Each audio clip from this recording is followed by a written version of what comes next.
अस्सलाम वालेकुम नाज़रीन, मैं आपका मेज़बान मोहम्मद ज़ैन खान आपकी खिदमत में हाजिर। और आज हमारे पास बहुत ही आम खबरें हैं जो कि आपके सामने रखेंगे। लेकिन खबरों की तफसीलात की तरफ चलने से पहले आपको ये याद दिला दें कि अगर तो आपने इस चैनल को सब्सक्राइब नहीं किया तो ज़रूर कीजिए ताकि आप हमारी आवाज़ को मजबूत कर सकें और ये दूर तक जा सके। आइए खबरों की तफसीलात की तरफ चलते हैं। पहली आम खबर आपके सामने रखते हैं कि कल आप तमाम लोग जानते हैं वाशिंगटन डीसी से एक बहुत ही अहम खबर है कि कल साइफर केस की हियरिंग हुई थी, जो कि जिसके अंदर डोलन लो विटनेस के तौर पे मौजूद थे वहां पे। लेकिन वहां पे जब वो पहुंचे तो उसी पूरे हॉल के अंदर कैदी नंबर 804 के नारे लगे, फ्री इमरान खान के नारे लगे, इमरान खान को रिहा किया जाए।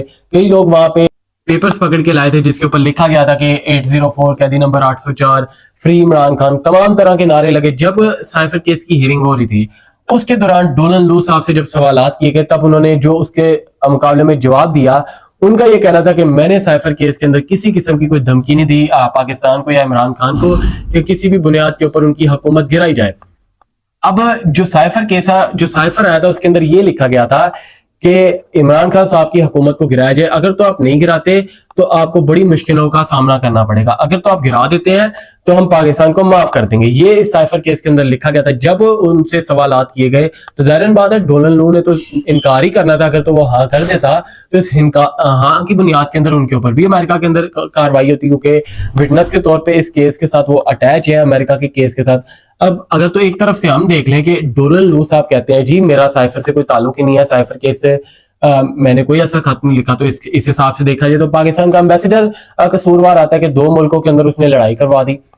तो पाकिस्तान की गवर्नमेंट को चाहिए कि उसके ऊपर कार्रवाई होनी चाहिए, लेकिन अभी इस वक्त उसके ऊपर भी नहीं हो रही। विटनेस के तौर पे जो साइफर मेल है उसके अंदर यही लिखा गया है कि साइफर केस के अंदर धमकी दी गई है इमरान खान को। अब दो सवालात हमारे दिमाग के अंदर आते हैं कि हम पूछ लेते हैं अगर तो साइफर है था तो आपने इमरान खान को सजा क्यों दी, अगर तो साइफर नहीं था तो आपने गवर्नमेंट क्यों गिराई? क्योंकि अगर तो साइफर था जाहिर बात है इमरान खान का बयानिया सच्चा हुआ, वो तो सच साबित हुआ, कसूरवार तो आप हुए, गवर्नमेंट तो उसकी गिरी, लेकिन इसके बाद भी सजा उसे दी। अगर तो साइफर नहीं था तो साइफर की बुनियाद के ऊपर ही अदम एतमाद लाई गई, तो अदम एतमाद गलत तरीके से लाई गई। कानूनी कार्रवाई तो आपके ऊपर होनी चाहिए, आर्टिकल 6 तो आपके ऊपर लगना चाहिए। ये साइफर केस की बेबुनियादी चीजें लगा के, जिस केस का ना तो कोई मुकाम है ना तो उसके कोई, वो केस जो अपनी ही टांगों पे खड़ा नहीं हो सकता, जो किसी एंगल पे नहीं लड़ा जाता, उस केस के ऊपर इमरान खान को इन लोगों ने 14 साल की सजा सुना दी है। अब इसके साथ साथ एक और बहुत ही आम खबर है, इमरान खान साहब की हुकूमत के अंदर एक साइकिल ट्रैक बना था। अब उसी साइकिल ट्रैक के ऊपर लोग साइकिलिंग वगैरह करते हैं। वो साइकिल ट्रैक की एक तख्ती को उतार के वहां पे एक गड्ढा खोद के वहां पे एक तख्ती लगा दी गई है 2.5 अरब रुपए की। यानी कि ये साइकिल ट्रैक दोबारा से तामीर करवाया जाएगा, इसको तोड़ के दोबारा लगवाया जाएगा। यानी टोटल पैसा वेस्ट, ना किसी काम का। कौम का पैसा, आवाम का पैसा जाता जाए, आवाम जाए बाढ़ में, आवाम का तेल निकल जाए।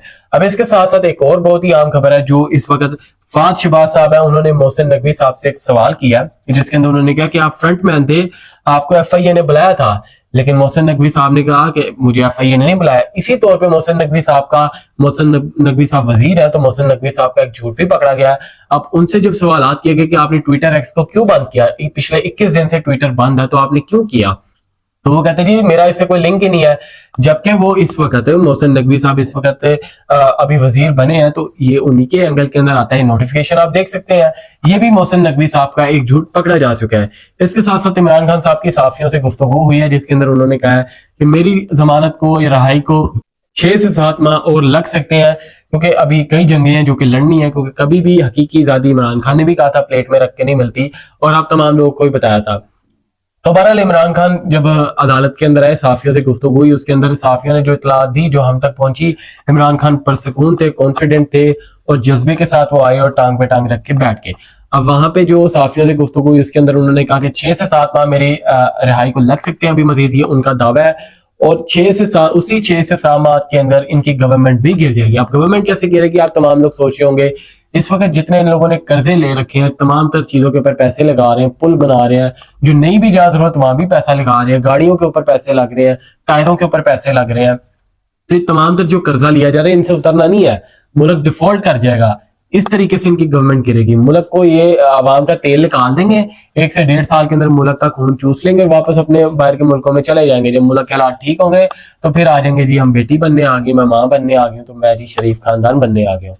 तो ये तमाम तर चीजें इसी एंगल के अंदर ही आती हैं। और इसके साथ साथ नाज़रीन एक और बहुत ही अहम खबर है जो कि आपके सामने रखते हैं। जावेद लतीफ साहब ने इस्टेब्लिशमेंट के ऊपर एक बहुत ही इल्जाम लगा दिया, इल्जाम नहीं कह सकते, हकीकतन तौर पे बात ये है, इस्टेब्लिशमेंट के ऊपर उन्होंने इल्जाम लगा दिया कि इंटरव्यू के अंदर उन्होंने कहा कि जो इस्टेब्लिशमेंट ने मुस्लिम लीग नून को जो नशिस्तें जितवाई हैं, इसके लिए उन्होंने रिश्वत खाई है, पैसे लिए हैं। ये जवेद लतीफ साहब का कहना है, ये हमारा कहना नहीं है, हम जो देख रहे हैं वो आप तक बता रहे हैं। अब इस वक्त जवेद लतीफ साहब का कहना है कि एस्टेब्लिशमेंट ने पैसे खाए, जबकि वो कहते हैं सॉफ्टवेयर अपडेट हो जाता है, तो उससे अगले दिन उन्होंने बयानिया अपना बदल लिया। उन्होंने कह दिया जी कि इस्टेब्लिशमेंट ने पैसे खाए हैं। मेरे कहने का मकसद ये नहीं था कि जो टॉप पे बैठे उन्होंने खाए, जो बीच में जो नाजुक लोग हैं उन्होंने पैसे खा के तमाम तर काम किए। खैर सॉफ्टवेयर अपडेट हो गया, जैसे कि हमने आपको अपने पिछले व्लॉग में भी बताया था कि ख्वाजा आसिफ साहब भी कह रहे थे जी हमें धमकियां मिल रही हैं, तो इन लोगों की बात किसी जगह पे सेट नहीं होती। तो इमरान खान साहब ने तो बहुत ज्यादा बता दिया है, 6 से 7 माह इनकी हुकूमत चलेगी। मुझे तो 6 से 7 हफ्ते ये हुकूमत चलती नजर नहीं आ रही, जो इस वक्त इनके हालात चल रहे हैं और जो आप तमाम लोग भी देख सकते हैं। और इसके साथ साथ एक चीफ जस्टिस ऑफ पाकिस्तान ने काजी फायद ईसा साहब ने बड़े बड़े दावे करके मैं ये कर दूंगा, मैं वो कर दूंगा। उन्होंने एक बहुत ही एक समझ लें बेबुनियाद फैसला दिया है, बड़े बड़े रिमार्क्स लगा के। जी हाँ, डीएचए के ऊपर उन्होंने एक फैसला दिया है कि डीएचए के अंदर जो रिटायर लोग हैं, जो उनको उनके पैसे दिए जाए, बड़े बड़े उन्होंने रिमार्क्स दिए, बड़े बड़े दावे किए, लेकिन उस फैसले की एंड में तेल ही निकाला। उन्होंने बड़ी सी जाग बना ली, उन्होंने एंड पे उस जाग को खत्म कर दिया। बड़े जबरदस्त रिमार्क्स दिए उन्होंने स्टार्टिंग के अंदर, लेकिन एंड पे उन्होंने जाके केस की बुनियाद ही खत्म कर दी। तो काजी फायद ईसा साहब से हम कहना चाहते हैं कि अगर तो आपको केस समझ नहीं आता, अगर तो आपने करना ही ये है, तो डायरेक्ट आप केस को सर अंजाम दिया करें, क्यों वकलाकार लोगों का भी टाइम वेस्ट करते हैं।